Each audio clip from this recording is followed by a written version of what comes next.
Um dos homens mais poderosos do Brasil está prestes a ser preso. E dessa vez, não tem como escapar. A Polícia Federal acabou de colocar as mãos em documentos que comprovam crimes gravíssimos cometidos por alguém que se vendeu como herói da justiça. Prepare-se, porque o que você vai descobrir agora é chocante. Estamos falando de Sérgio Moro, o ex-juiz da Lava Jato, aquele mesmo que prendeu Lula e se tornou ministro de Bolsonaro, tá com os dias contados. A jornalista Daniela Lima confirmou algo explosivo. A Polícia Federal encontrou provas documentais assinadas pelo próprio punho de Moro, que comprovam crimes que ele cometeu há quase 20 anos.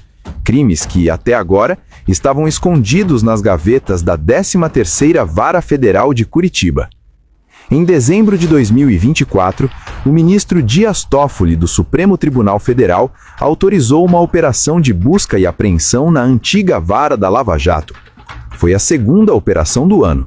Por que duas? Porque a vara se recusava a entregar os documentos ao STF. Juízes e funcionários que ainda estavam lá desde a época de Moro simplesmente ignoravam ordens do Supremo. Estavam protegendo algo. E a Polícia Federal descobriu o quê? Durante anos, Sérgio Moro construiu uma imagem de combatente da corrupção. Mas por trás dessa fachada, ele operava um esquema de espionagem ilegal, chantagem e manipulação que faria qualquer ditadura ter orgulho. E agora, finalmente, temos as provas.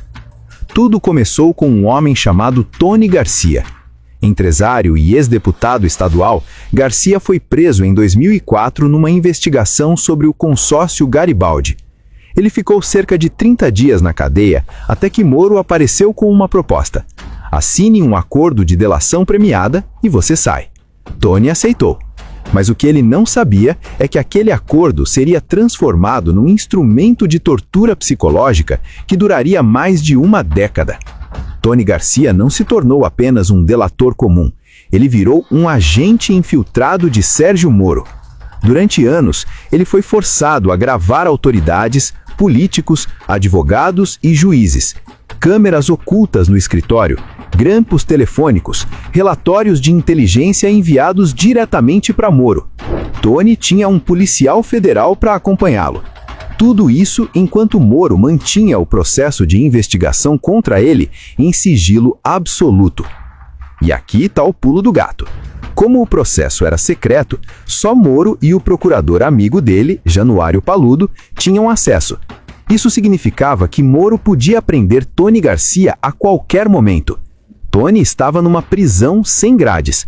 Ele tinha que obedecer todas as ordens de Moro, por mais ilegais que fossem, senão voltaria para a cadeia.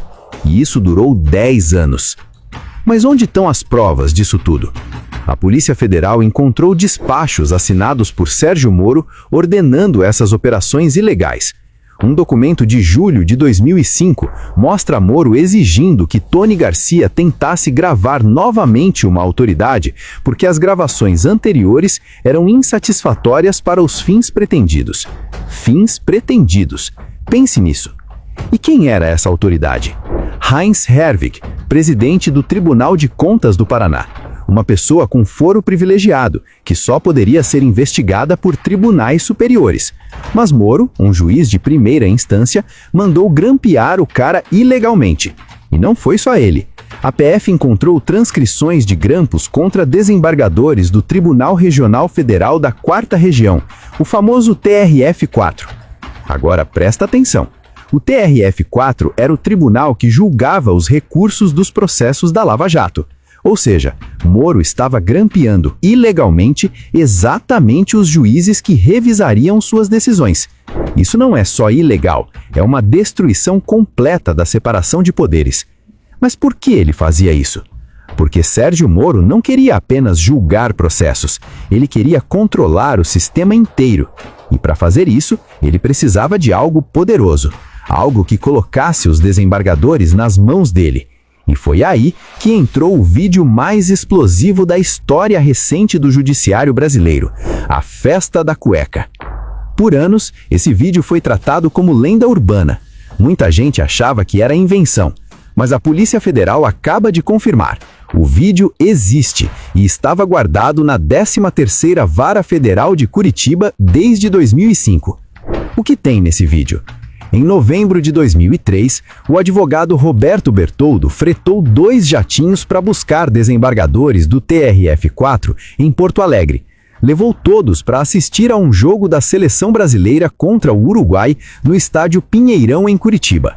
Depois do jogo, que empatou em 3-3, os desembargadores foram levados para a suíte presidencial do Hotel Bourbon, um hotel 5 estrelas no centro da cidade. Lá dentro, esperavam várias garotas de programa. 8 ou 9 desembargadores participaram dessa orgia. E tudo foi gravado clandestinamente por uma câmera escondida no prendedor da gravata do advogado Sérgio Costa, sócio de Bertoldo. O vídeo mostra tudo.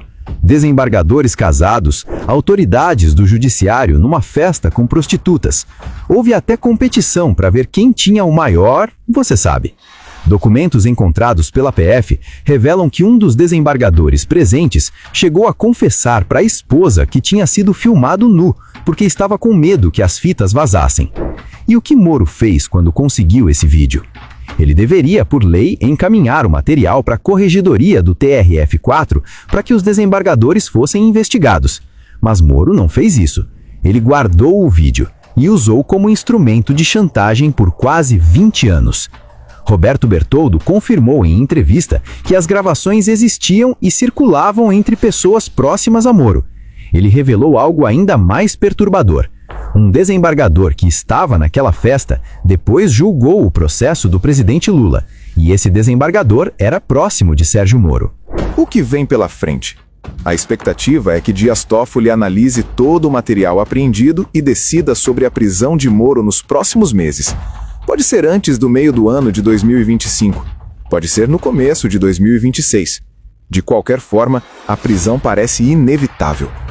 Quando acontecer, vai ser um terremoto político. Sérgio Moro ainda tem muitos apoiadores. A direita brasileira vai gritar perseguição. Vão dizer que é vingança de petistas. Vão tentar criar narrativa de que Moro é vítima do sistema. Mas vai ser difícil sustentar essa narrativa quando as provas estão todas lá. Quando tem documento assinado por ele mandando gravar gente ilegalmente. Quando tem o vídeo da festa da cueca mostrando que ele usava chantagem sexual. E quem mais vai cair junto? Porque Moro não operava sozinho. O procurador Januário Paludo estava no esquema. Deltan Dallagnol tinha que saber o que estava acontecendo. Outros procuradores da Lava Jato, que se denominavam filhos do Januário, estavam envolvidos. E os desembargadores que foram chantageados? Eles também cometeram crimes ao participar daquela festa. Mas provavelmente muitos vão acabar como testemunhas. Vão contar o que sofreram, como foram pressionados, como Moro manipulava decisões. Pense nas implicações disso.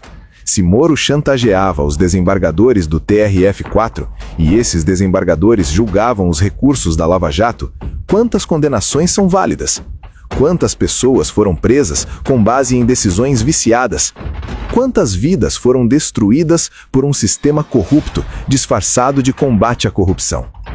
Tony Garcia vai comemorar muito quando Moro for preso. Ele passou 10 anos da vida dele sob o controle de um juiz corrupto. E durante todos esses anos, muita gente não acreditou nele. Quando ele começou a contar sua história em 2021, muita gente riu. Chamaram ele de criminoso ressentido, de mentiroso, de maluco. Mas Tony continuou falando. E agora a Polícia Federal confirmou tudo o que ele disse. A queda de Sérgio Moro vai ser lembrada como um dos momentos mais importantes da história recente do Brasil. Vai ser o momento em que ficou claro que ninguém está acima da lei, nem mesmo o juiz que se apresentava como paladino da justiça. Sérgio Moro construiu seu poder em cima de mentiras e manipulação. Ele vendia uma imagem de integridade enquanto cometia os mesmos crimes que dizia combater. E pior, ele usava o poder do Estado para destruir vidas e carreiras, enquanto protegia a si mesmo. Mas agora o castelo de cartas está desabando. E quando Moro for preso, vai ser um recado claro para qualquer outro juiz, procurador ou autoridade. Vocês não são intocáveis. Vocês não estão